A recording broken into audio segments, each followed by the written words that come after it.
Royal challengers बंगळुरूच्या जल्लोषादरम्यान Chinnaswamy stadium जवळ चेंगराचेंगरी, 11 जणांचा मृत्यू. मुख्यमंत्री सिद्धारामय्यांकडून मृतांच्या नातेवाईकांना प्रत्येकी 10 लाखांची मदत जाहीर.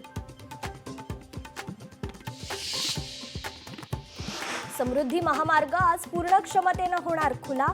इगतपुरी ते आमणे या शेवटच्या टप्प्याचं आज मुख्यमंत्री देवेंद्र फडणवीसांच्या हस्ते लोकार्पण. ठाकरेंच्या शिवसेनेसोबत युतीसाठी तयार, पण पुढाकार यावेळी आम्ही घेणार नाही. मनसे अध्यक्ष राज ठाकरेंची भूमिका. लोकशाही मराठीला सूत्रांची माहिती.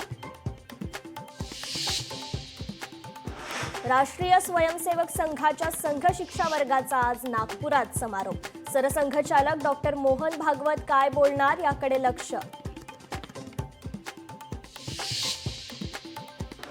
पंतप्रधान नरेंद्र मोदींच्या हस्ते वक्फ पोर्टलचं उद्या उद्घाटन. राज्य अल्पसंख्याक आयोगाकडून स्वागत.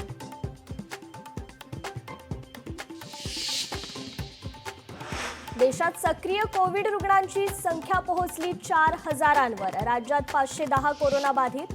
केरळमध्ये सर्वाधिक 1,416 कोरोना रुग्ण.